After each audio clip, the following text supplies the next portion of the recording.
दोस्तों नमस्कार, बीनिया समझा से मैं कौशल तिवारी।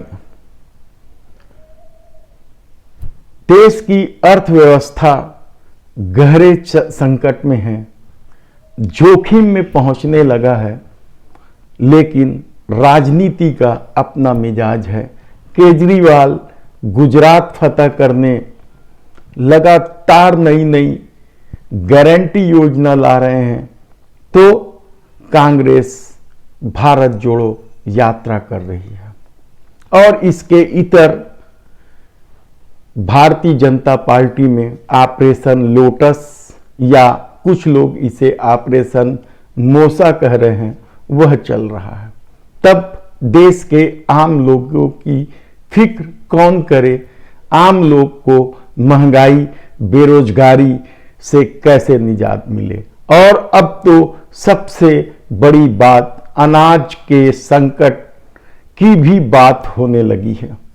लगातार बढ़ रही बेरोजगारी ने आम लोगों को, खासकर युवाओं में चिंता की लकीर पैदा कर दी है और कहा जा रहा है कि अपराध के जो आंकड़े इस दौर में बढ़ने लगे हैं, वह भी सत्ता की नीति की वजह से है कि आखिर आदमी क्या करे। दूसरी तरफ महंगाई काबू में आने का नाम ही नहीं ले रही है।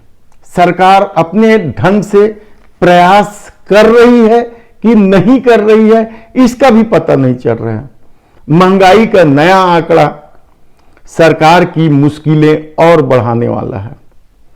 मई से जुलाई के बीच 3 महीने खुदरा महंगाई की दर जो गिरने का ट्रेंड माना जा रहा था, वह बढ़ने लगा है और महंगाई दर 7% से ऊपर चला गया है। यानी आप सोचिए कि आम आदमी के लिए जीवन जीना कितना मुश्किल और कठिन होता जा रहा है, लेकिन राजनीति या सत्ता अपनी राजनीति में मस्त है, कहा जाए तो गलत नहीं होगा।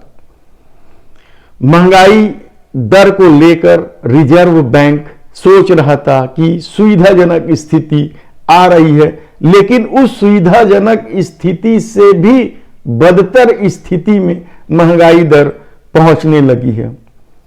महंगाई के 2 कारण हैं, हमने बार बार कहा है, लेकिन सत्ता या उससे जुड़े लोग इसे वैश्विक बताते हैं, जबकि हकीकत यह है महंगाई की सिर्फ 2 वजह है।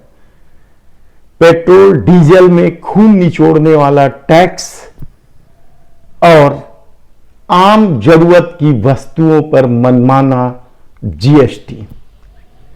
लेकिन सरकार इस पर कुछ भी नहीं करना चाहती। वह चाहे तो, क्योंकि विश्व में भी अभी कच्चे तेल की कीमत में कमी आई, वह चाहे तो पेट्रोल डीजल की कीमत कम कर सकती है और जीएसटी में भी कुछ बदलाव करके जरूरतमंद वस्तुओं में जीएसटी की दर कम कर सकती है। लेकिन सरकार के सामने सबसे बड़ी स्थिति यह है कि निर्यात बढ़ा है, बाहर से आने वाले सामान बढ़े हैं, जिससे व्यापार घाटा बढ़ने लगा है और विदेशी मुद्रा कोष भी लगातार अब कम होने लगे हैं।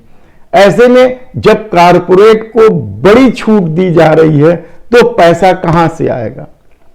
शायद सरकार यही वजह है कि न तो वह पेट्रोल डीजल या रसोई गैस की कीमत कम कर रही है और न ही जरूरतमंद वस्तुओं से जीएसटी ही कम कर रही है।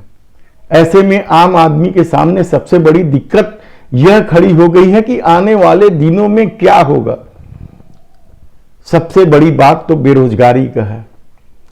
सरकार लगातार नौकरी कम करते जा रही है। हालांकि अनाज संकट से निपटने के लिए सरकार ने निर्यात को काबू में पाने की कोशिश कर रही है, लेकिन दूसरी तरफ सब्जियों के दाम भी तो बढ़ रहे हैं। यह सारा एक सिस्टम है जो सिर्फ पेट्रोल डीजल पर ज्यादा डिपेंड है, लेकिन सरकार यह समझने को तैयार नहीं है। तब ऐसी स्थिति में आने वाले दिनों में क्या कुछ होगा, कहना बड़ा मुश्किल है। दूसरी तरफ भारत का विदेशी मुद्रा भंडार तेजी से खाली हो रहा है और रिजर्व बैंक को गिरते रुपये को संभालने के लिए नए नए उपाय करने पड़ रहे हैं। ब्याज दर में बढ़ोतरी किया गया, रेम्पो ब्याज दर में भी बढ़ोतरी करना पड़ा। ऐसे में जब एक तरफ देश के सामने या देश के लोगों के सामने जीवन जीने का संकट खड़ा हो गया है, तब दूसरी तरफ ऑपरेशन मूसा को लेकर जो सवाल उठ रहे हैं और लोकतंत्र को खतरे में बताया जा रहा है, इसे लेकर मोदी सरकार क्या करने वाली है? क्या आने वाले दिनों में यानी 2024 के चुनाव को जीतने के लिए मूसा ऑपरेशन को लेकर नई रणनीति बनेगी ताकि लोगों का ध्यान महंगाई, बेरोजगारी और अनाज संकट से हटकर दूसरे कामों में लग जाए या दूसरी बातों में लग जाए? हालांकि केजरीवाल ने जिस ताकत के साथ गुजरात में अपना पैर रखा है वह भी हैरान कर देने वाला है, जबकि कांग्रेस अपने को बचाए रखने या अपने विरासत को बचाए रखने के संघर्ष में भारत जोड़ो यात्रा कर रही है।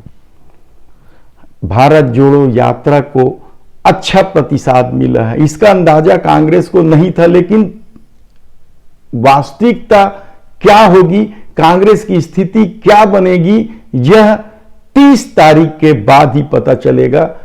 यानी अक्टूबर के महीने से यह सब साफ होगा कि कांग्रेस किस स्थिति में पहुंच रही है। दूसरी तरफ कांग्रेस में संगठन चुनाव को लेकर भी बेहद चर्चा गर्म है। कांग्रेस शासित 2 राज्यों ने प्रस्ताव भी पारित कर दिया है कि राहुल गांधी को अध्यक्ष बनाया जाए। अभी तक राहुल गांधी ने साफ कर दिया है कि वे अध्यक्ष नहीं बनेंगे और चुनाव की स्थिति में कितने दावेदार होंगे, अशोक गहलोत, शशि थरूर और भी दावेदार सामने आ सकते हैं जो राष्ट्रीय अध्यक्ष बनने के लिए नामांकन दाखिल कर सकते हैं।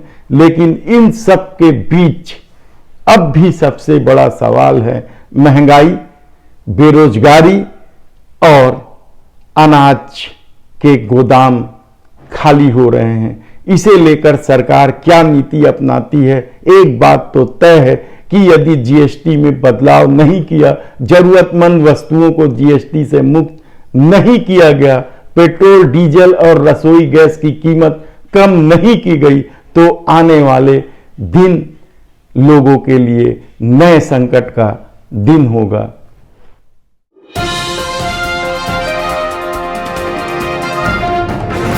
इधर थर्ड जेंडरों ने अपने अधिकार को कानूनी मान्यता मिलने से या मिलने को लेकर मार्च ऑफ